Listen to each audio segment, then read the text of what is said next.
Whoa, okay, hold up a sec. Instagram for dating. Like, seriously. Yeah, it sounds a bit wild at first, doesn't it? Totally. I mean, my feed is mostly, dogs and lunch. But then I came across this guide, The 47 Laws of Instagram by Joe Lampton. And honestly, it's kind of, well, it's got me thinking. It really flips the script, I think. Yeah. We usually see Instagram as just, sharing pics, seeing updates. Right. Purely social. But Lampton's angle is that it's actually this massive, untapped, well, dating pool, if you know how to navigate it. And the core idea, which I found really interesting, isn't about getting more likes or, like, showing off. No, not the usual stuff. It's about hitting on emotions and fun. Like, forget the awkward dating app messages for a second. Exactly. The guide seems to suggest a more direct route, bypassing some of the usual hoops. Yeah, connecting with, and the guide calls them this high-quality women. It sounds ambitious, but intriguing, right? Very intriguing. It leverages the visual, personal nature of the platform. You get glimpses into someone's life, their vibe. More than just text on a profile. Way more. Lampin seems to focus on using that built-in, let's call it familiarity for dating. Okay, so the thing that really grabbed me was this secret three-word DM. Get this, it supposedly has a 93% reply rate. 93? Wow. I know. Sounds almost too good to be true.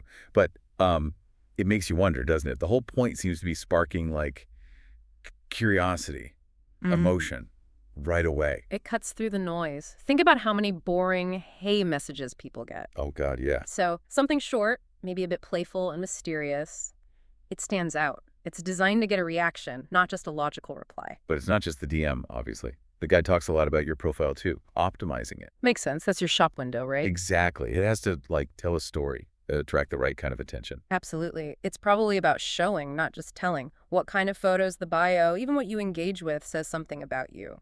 Curating, but authentically. Yeah, authentic but appealing. And then there's this bit about how to actually, talk to women once you connect. Something about removing their ego. That sounds like it's aiming for more comfortable, genuine conversation. Less posturing. Right.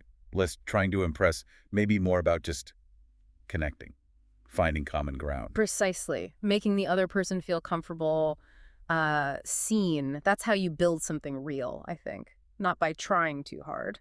And for anyone listening thinking, this sounds like a full-time job, the guide actually claims you can see results in less than an hour a day. Which is a big selling point. Time is precious. Less than an hour. To potentially, like, completely change your dating situation, that's pretty bold. That efficiency claim is definitely appealing. If it offers a focused, less time-sucking way to meet people, you can see why it gets attention. What I also liked is that it seems pretty broad. Like, it says it doesn't matter if you're a total Instagram beginner or kind of shy or, not a gym rat. So the focus is less on superficial stuff, more on the technique, understanding the platform. Seems like it. More about the how, maybe. How to communicate, how to present yourself online effectively. Sort of levels the playing field. Which isn't always the case with dating. God, definitely not. And apparently it works whether you're looking for something casual or maybe something more long-term. That suggests it's about the tool, not just one specific outcome. Instagram is flexible. How you use it determines the result. So the big takeaway here, I guess, is that this guide presents Instagram in a totally different light. Not just social media, but a potentially powerful dating tool. Yeah, if you approach it strategically, focusing on emotional connection, fun, being smart about how you interact. It really makes you rethink things, doesn't it? It's a platform most of us use every single day. Exactly. It encourages you to look at these digital spaces we inhabit and ask, what else is possible here? Makes you wonder, right? How many potential dates, or even just cool connections, are we just scrolling past every day without realizing? It's a provocative thought. Maybe it's time to look at that feed a little differently. It definitely prompts you to think about the hidden potential in the tools you already use.